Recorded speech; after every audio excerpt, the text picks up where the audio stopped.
1 मई की रात जगह थी लखनऊ का इकाना स्टेडियम। आईपीएल मैच था, लखनऊ सुपर जायंट्स और आरसीबी का। उस मैच के बाद ऐसा क्या हुआ था कि उसकी चर्चा अभी तक और शायद कितने और महीनों तक होती रहेगी। देखिए, मेरी क्रिकेट फील्ड में बहुत लड़ाइयाँ हुई हैं, ऐसा नहीं है कि पहले लड़ाइयाँ नहीं हुई हैं, लेकिन मैंने हमेशा उस लड़ाई को या आर्ग्यूमेंट को क्रिकेट फील्ड तक ही सीमित रखा है।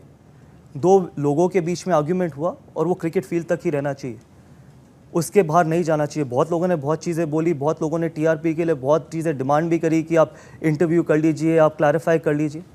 जो चीज़ दो व्यक्तियों के बीच में हुई है उसको क्लैरिफाई करने की कोई ज़रूरत नहीं है, और वो क्रिकेट के फील्ड में हुई है, मैदान के बीच में हुई है, ऑफ द फील्ड नहीं हुई। शायद अगर ऑफ द फील्ड हुई होती या बाहर हुई होती तो उसको आप लड़ाई कहते हैं। हीट ऑफ द मोमेंट दो व्यक्ति अपनी टीम के लिए रिस्पेक्टिवली जीतना चाहते हैं और दोनों के पास राइट है जीतने का। लेकिन अगर आप बताना चाहें हुआ क्या था उस रात? देखिए, मैं सिर्फ इसको इतना एलाबोरेट करूंगा और इससे ज़्यादा नहीं करूंगा कि जो मैंने किया वो मैं इसको बिल्कुल एंडोर्स करता हूं, क्योंकि मैं उस व्यक्ति के लिए करा था जो उस मैच में बिल्कुल ठीक था।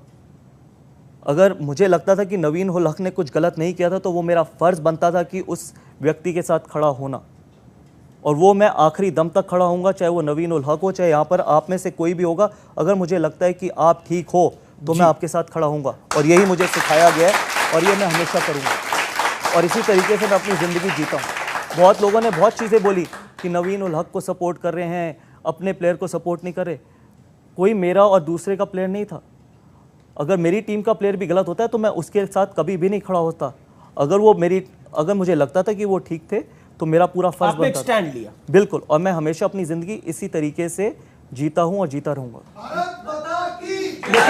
लेकिन आज के दौर में लोग स्टैंड लेने से डरते हैं, और मैं एक सवाल आपसे ये पूछना चाहता हूँ, और ये सवाल मैं इसलिए पूछ रहा हूँ कि इस पर बहुत सारी चर्चाएं हुई, बहुत सारे लोगों ने बहुत कुछ लिखा, बहुत सारे लोगों ने मीडिया में भी बहुत कुछ बोला। मैं डिटेलिंग पे नहीं आऊँगा, लेकिन विराट कोहली और गौतम गंभीर का रिश्ता क्या है? क्योंकि इस रिश्ते में हमने मिठास भी बहुत देखी है। एक टाइम पर आपने अपना मैन ऑफ द मैच दे दिया था विराट कोहली को। देखिए, ये सही बात है, शायद आपको पता हो, लेकिन विराट कोहली को अपना man of the match Gautam गंभीर ने दिया था। लोग कह रहे देखा हुआ है हमने। देखिए, मैं नॉर्मली अपने रिश्ते एक्सप्लेन नहीं करता। ये सवाल मुझसे ना एमएस धोनी के लिए भी पूछा जाता था कि आपका और एमएस धोनी का क्या रिश्ता है। जो रिश्ता मेरा एमएस धोनी का है वही रिश्ता मेरा और विराट कोहली का है। मेरे को मेरी लड़ाई विराट कोहली या एमएस धोनी या XYZ किसी खिलाड़ी से पर्सनल नहीं है। लड़ाई सिर्फ मैदान के बीच की है। वो भी जीतना चाहते हैं और मैं भी जीतना चाहता हूँ, और वो लड़ाई मैदान तक ही रहनी चाहिए। जी, आप दोनों ही महान खिलाड़ी हैं और मैं आपकी बात की रिस्पेक्ट करता हूं कि आपने बोला जो फील्ड पे हुआ मैं उसके ऊपर नहीं बोलूंगा, मैं उस बात की रिस्पेक्ट करता हूं।